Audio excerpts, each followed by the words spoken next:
All right, Leo, welcome to your September of 2015 horoscope. My name is Athen. So, very significant month this month. We have the eclipses taking place, a lot of aspects with the slow-moving planets, and a lot of it is happening in your first house of Leo. Lots of new beginnings there. That's where you're going to have a solar eclipse. So, a lot happening. I'm going to go ahead and go through it one by one. If you have any questions, do let me know. It's going to be very general. To get more specific, do check your weekly horoscopes, which I'll dive into it a little bit more in detail. But at least this way you'll see what's coming up and which areas are being impacted for you. So one thing I want to mention too is if you are new to Sidereal Astrology, this form of astrology that I use, do check the description down below because your sign might be different if you're used to traditional mainstream astrology. So Leo, let's go ahead and look at it. Right at the beginning on the first, we have a conjunction between Venus and Mars right here on the cusp of your first house.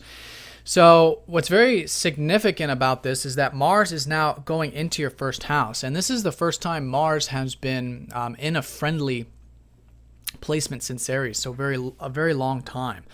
He was just debilitated in Cancer, actually. So all of us are going to be feeling more motivation, more drive, more assertiveness. And this is especially the case for you Leos.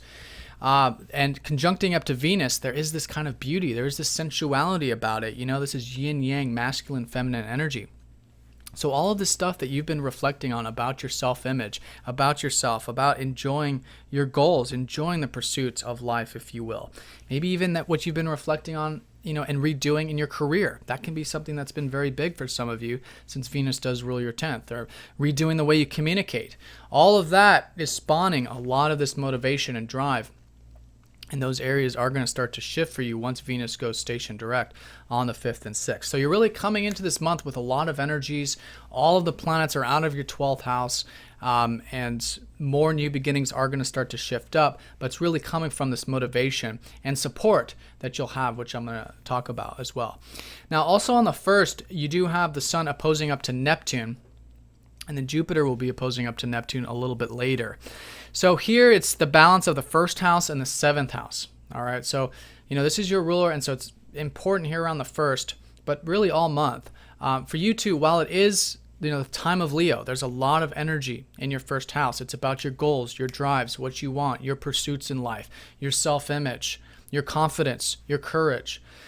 It's opposing up to Neptune, which just means that there's a reminder about relationships here. There's a reminder about giving.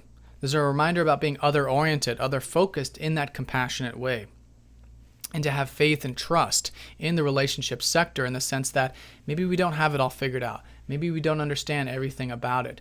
And so that's the kind of energy that's been the case for many years for you, is this sort of spiritualizing of relationships and maybe even serendipitously meeting the right people along your life path and things of that nature.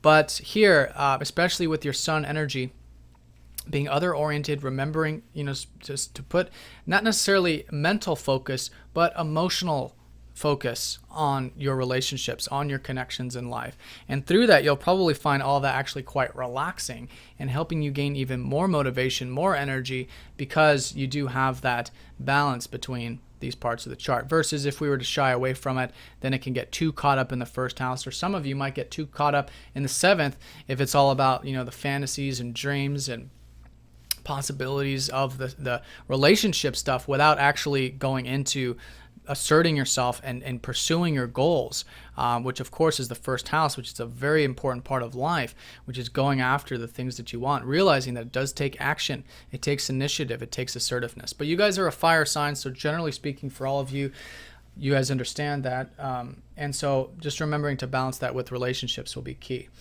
Now, 5th and 6th,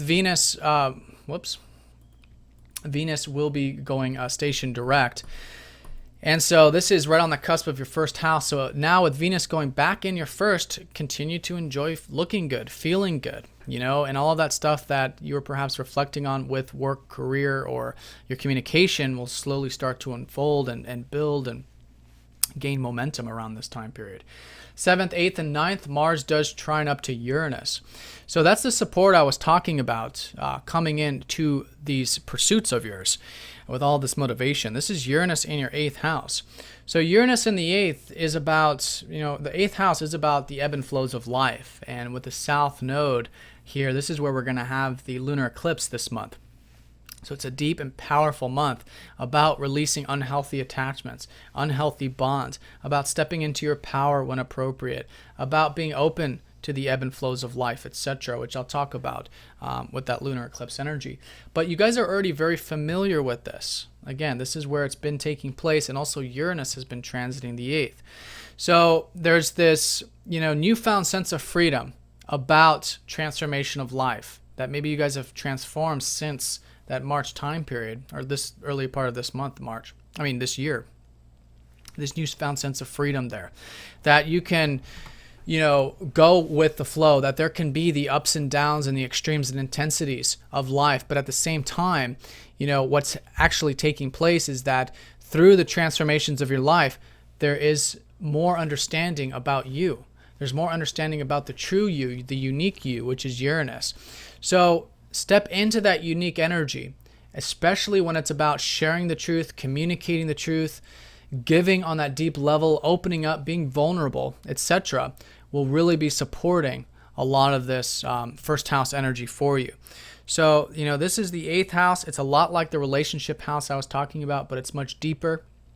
It's the deeper bonds. It's the, sharing, deeper connections, trust, in the relationship, that kind of thing, which when you're open to that, when you're open to those deeper aspects of life, you'll find that a strong inspiration, and then you're able to bring in a lot of that deeper stuff, into whatever it is that you're pursuing this month. So that's going to be very supportive, and I think there can certainly be new beginnings for you, just generally speaking, here around the 8th with this kind of configuration. Now, from the 11th through the 17th, we got a few things taking place. So this middle part of the month. One is that Mercury is going to be sextiling up to Venus. So here, Mercury, first of all, in your second house, as I think since last month, you guys have started to think more about finances or the material securities of life. And this is where there's going to be a lot of shifts and changes as the coming months unfold.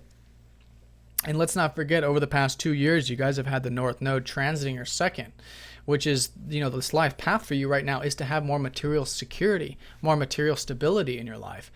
And so now with Mercury sextiling Venus, you can certainly enjoy the simple pleasures. Maybe there are some opportunities in the financial side of things. Maybe that's starting to pick up steam. But whatever it is, it's by applying yourself here. It's practical. Mercury it's not like Jupiter where he just gives and it's like an opportunity comes knocking on the door. Mercury here is much more applicable. What goals can I set, or what can I write down? What can I communicate? What can I do? What kind of routine can I set with myself in order to increase this financial or material security in life? So I really recommend all of that, and all of that's going through a sort of reflection this month once Mercury goes retrograde on the 17th.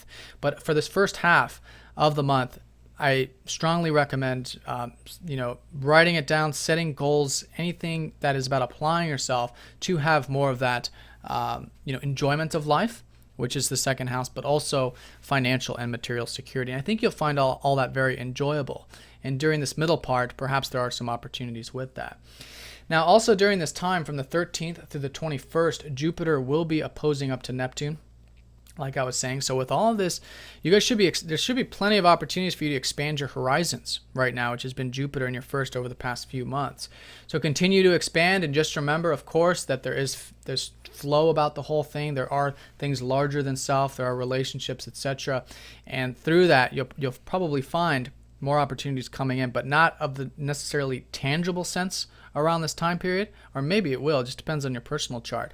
But it's more about feeling your way through it, and understanding that, your self-expression, these ebb and flows of life, and you in general, to pursue these things, it's very important that you do have the faith, trust in those processes. Now, I do say the 5th house because Jupiter rules your 5th and your 8th. So I think, being open to self-expression, but in a way where it's, again, you're flowing, you're having fun, you're enjoying yourself, but without needing to, have it all conceptualized and rationalized and understood, and just allow those opportunities to be there, and be open, of course, to those adventurous things that are perhaps taking place for you, or that can with this kind of configuration. But again, there are things larger than self, and so seeing that, being aware of that, will help facilitate that energy. Now on the 13th, or excuse me, let's talk about the 13th. That's when we have this solar eclipse. So that's happening in your first house. So this is what's so significant about this time period, is that you guys are now coming up to the first set of eclipses taking place in Leo. And so this is very significant in a very general sense, because the eclipses energies have to do with life path, major new beginnings. The solar eclipse is new beginnings. So this is all about the intentions that you set now for the next 6 months. Again, relating to the things that you want, that you pursue in life. And through that, you'll be applying yourself now. So what I really recommend during all types of new moons and eclipses, but especially for you Leos, because it does involve your sun, is to sit with it, think about it, or just be observant of it. It's a spiritual time. In fact, it's a very spiritual month. And although it's very active and there's a lot of first house energy, through this, the moon conjuncting up to your ruler, it's very intuitive. It's it's an internal process. So go within, think about it. The new moon energy, the solar eclipse, it takes time for the lunar cycle to build energy anyways. And you'll start to see some new insights, some new ways of looking at things that maybe you didn't see before relating to you. And this is going to be a brand new you for a lot of you Leos out there anyways, which is going to culminate in the next 6 months. But I think you're open to that. Continue to be open to it. And it can be very powerful changes for each of you individually. So that's the 13th. And then on the 17th, we do have Mercury going retrograde. So this is that time period I was saying where rehash the financial, material security aspects of life. Dollar saved, dollar earned, that kind of thing. Very practical sort of energy. And what you'll find this month is that anything you do restructure and redo next month will start to move forward for you in that second house. So this is where you want to have that extra eye also too on your pocketbook, on things of that nature, because Mercury here is more internalized, whereas when he's in his normal movements, we can see it externally. So we're not having a clear sense of the external here. So it's important we bring that extra attention to it. But at the same time, the sun does go into your second house. So you will be focused here. And I think there are some intentions. And a little bit later, the sun will be conjoining up to the north node. So this is the first set of new beginnings now that are taking place with the financial side of things, or material side of things, which is going to, like I said, going to be for the next few months. So that's the 17th. Now from the 18th all the way into October, Saturn is going to be sextiling up to that north node. So a lot of the stuff that maybe you guys have been taking seriously about your communications, about your thinking patterns, it's laying foundations here over the past 2 years. How can you, express your ideas in a much more grounded way? How can you go about the practical aspects of life in a much more grounded way? This is the kind of energy where Saturn is helping you really structure and ground the practical side of life. Because the 9th house opposite this is very, it's about endless possibilities. But here Saturn is very intent on taking care of things on a practical level. So I think you're open to it. I think continuing to build solid foundations on the practical aspects of your life, be willing to learn, write, share, communicate, all of that third house energy, you'll find actually grounding yourself very strongly this month, which is Saturn. And with that sextile up to your north node, assisting the life path energies. So that's 18th into October. Then from the 23rd to about the 27th, there's some aspects that are important. Like I said, the sun does go over the north node around this time period. But most significantly, Mars is going to be squaring up to that Saturn. So here we're all going to feel, to some degree, depending on our personal charts, of course, where we first face, the first hurdles, or that we're putting in a lot of energy for you. Again, it's about your pursuits. But we have to be patient. With this kind of aspect, it's a reminder from Saturn that we're building perseverance. We're building patience. We have to really step into that Saturnine energy, see the long road. Although we might be very excited, we might be very motivated to take it slow, to take it grounded. And if we are open to more of that Saturn energy, the long-term sort of energy and discipline, then it can be very constructive. And during this time period, this later part of the month, 24th to the 27th in particular, we can get quite a bit done, but it's taking 2 steps forward, 1 step back kind of thing. And through that, you'll probably look back and say, actually, you may have accomplished quite a bit. Just be patient, try not to rush forward too hard, because otherwise it can create frustrations and delays and things of that nature. Also, 24th, 25th, Pluto goes station direct. And this is in your 5th house of self-expression. So if you guys have been reflecting on self-expression, on the enjoyments of life, on how you can have more of that, passion, this is your house, your 5th house. That energy starts to move forward. This is going to be a little bit subtle at the end of this month. Going into October, it'll be more so. But I'm stepping into your power here, really communicating the truth, expressing the truth. Expressing who you are on that deep level, which goes back to this 8th house, is so important for you Leos. And what you'll find is that, again, it's supporting a lot of different areas of your life. Pluto is actually very well aspected, all things being considered, this month. So that's it for the major transits. From the 27th to the 28th, of course, we have that lunar eclipse, and it's in your 8th house. So look back to March of this year. What new things shifted up in terms of you opening up, you seeing the deeper aspects of life, you seeing the truth of life? All of that is coming to a forefront. It's coming to an illumination point now at the end of this month. And you'll see it very clearly. You'll see the truth. If it's with yourself, if it's with relationships, if it's with the world, what's going on in the world, really having that sharp, deep, researched type of eye, that practical eye, and seeing, okay, what it is that is really going on behind the curtains, behind the scenes, and exposing that, both within yourself and, of course, perhaps expressing it to others as well, will be the strongest energy of this eclipse. Now, it's always very spiritual. It's happening in Pisces. So for all of us, it will have that importance of connecting to, a higher being. If you believe in God, if you believe in, Christ, whatever it is for you personally, understanding that there is a higher power at work, whether it's a being or otherwise. There's the universe, okay? And there's something greater than self. And so I think at the very least being open to that will be a good way of allowing these energies to come in. And for you personally to see the truth about life and what's really going on, and who you really are, and again, it's not to be labeled. It's not like you are this, ... It's just feeling it. It's just intuitive. And being open to sharing that with the world and exposing, because the full moon is lighting. So you guys have this illumination of the 8th house taking place. And through that, a lot of good can come from this. So it's very powerful. It's that eclipsing energy. And like I said, it's a culmination from anything relating to that 8th house over the past 6 months. Now, it might be debts. It might be getting deeper with relationships. It might be releasing yourself from unhealthy bonds and attachments. So whatever it is for you personally, I think it'll be illuminating that. And then through that illumination, you'll have a lot of energy to continue and pursue and cultivate that area. But I think it will be culminating around this time period in either case. So that's pretty much it, Leo. One other thing too is that Mercury is going to be conjoining your ruler, the Sun, on the 30th at the end of the month.